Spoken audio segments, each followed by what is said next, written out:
maglalagay tayo ng asin. Haluin ko sa lahat. Ayan, lalagyan natin ng asin bago natin iprito ng konti. Para malasa na siya. Ay, malasa na. Ayan. Magluluto tayo ng sabaw ngayon. Sinampalukan. Ayan. Fresh. Itong binili ko to kanina. Ay, fresh.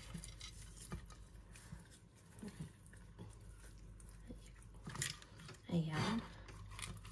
Ipiprito na natin siya, guys. Ayan, guys. Magluluto tayo ng sinampalukan na sabaw na isda. Ayan. Naka-ready na yung ginger ko, onion, kamatis, at saka yung gulay. Ayan. Ano bang tawag ito? Butchoy? Butchoy ba yan? Tama ba ako? Ayan. Tara. Ipiprito lang natin yung isda. Ayan, mainit na. Maglalagay ako ng konting mantika. Ayan. Ay, konting mantika. Ipiprito ko lang yung isda. Ay, ipiprito ko ang isda. Ayan. Ayan, ipiprito lang natin ng konti itong isda. Para ano.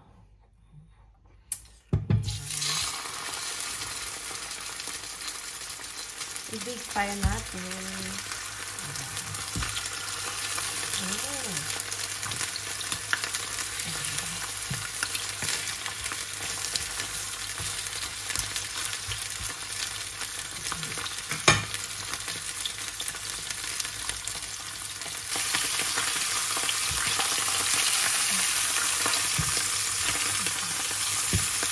I-prito lang natin ng ilang seconds.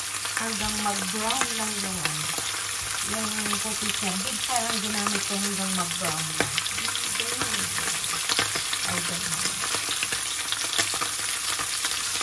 Ayan, okay na. Pwede na natin tanggalin. Ay, pwede na natin tanggalin. Para matanggal lang yung ano. Para hindi masyadong malansya yung isla pag isisigang natin.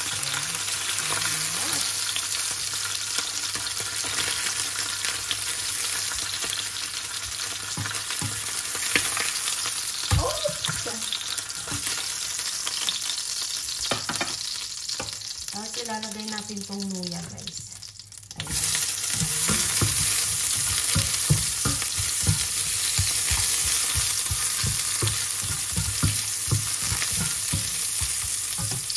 Tapos onion. Ilalagay natin ang onion.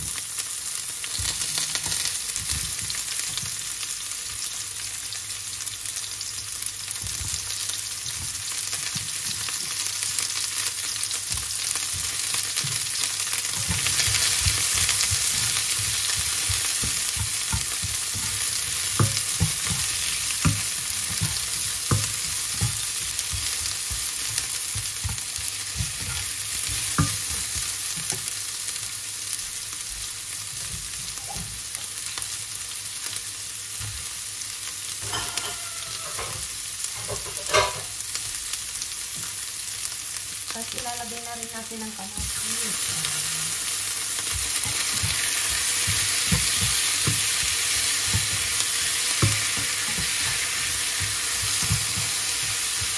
Tapos maglalagay na tayo ng tubig, guys. Ay maglalagay na tayo ng tubig.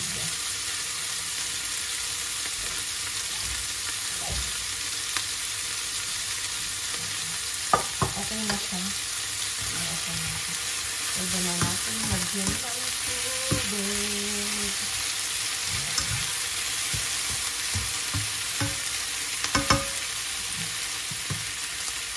Ayan. Magtutubig na tayo.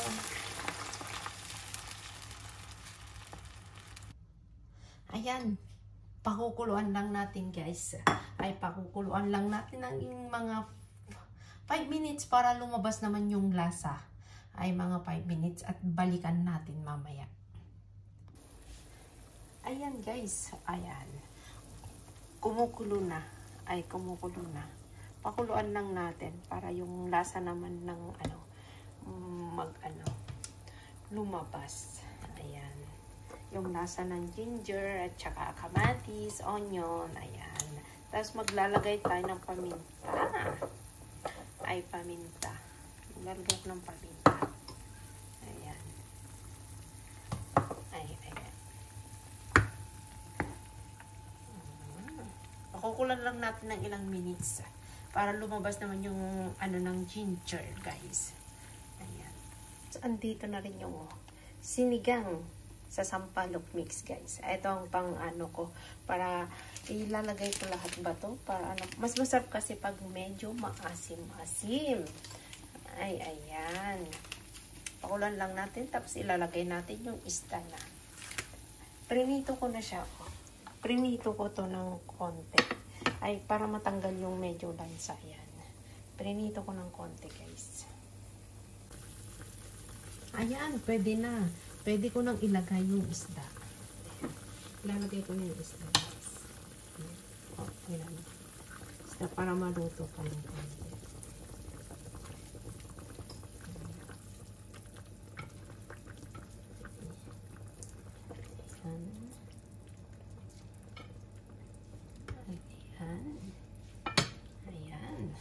Ayan, nailagay ko na yung isda. Hintayin muna natin kumulo. Tsaka layo, ano.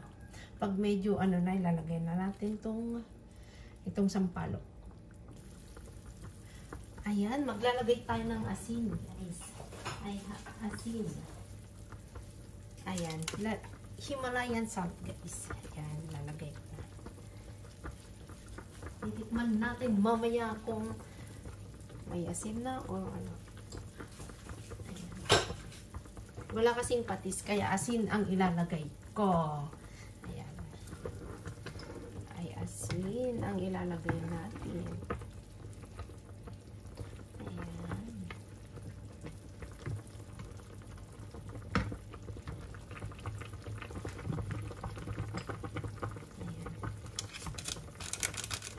Tapos, ilalagay na natin yung sampalok, sinigang sampalok nor. Guys, ayan. Mas marami, mas maasim, mas marami.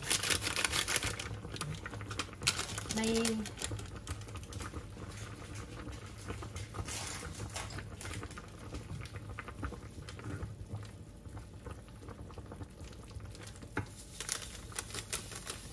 masarap kasi pag maasim, guys, kasi ano, isda eh. Ay, mas masarap pag maasim kasi isda. May kalahati pa kasing tira nung nakaraan nagsinigang kami. Kaya ito muna ang mini-mix ko. Ito muna ang inubos ko.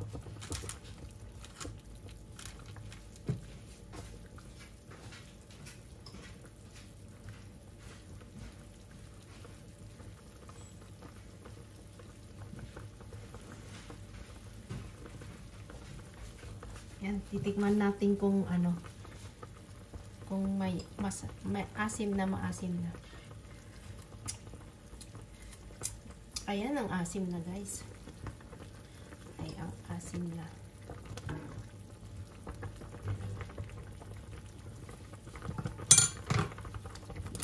Ayan, ilalagay na natin yung gulay.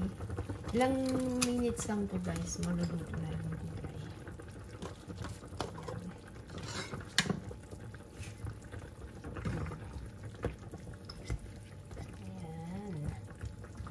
Ready to eat na.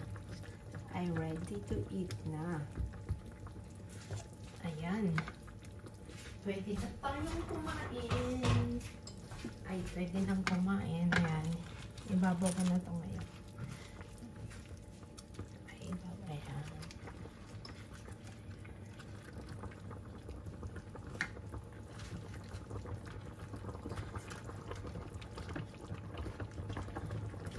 Mas masarap yung hindi na overcook ang mga gulay. Ayan, muna natin maluto siya, yung gulay.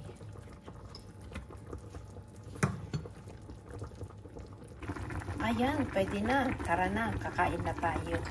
Ay, pwede na yan. Ayan, mega loud shoutout sa inyong lahat at salamat sa palaging suporta. Ayan guys, kakain na tayo. Ako lang ang kakain dito. Kasi Sabado ngayon, lahat ng kasama ko nasa labas. Ako lang kakain guys. Kaya, tara na, kainan na!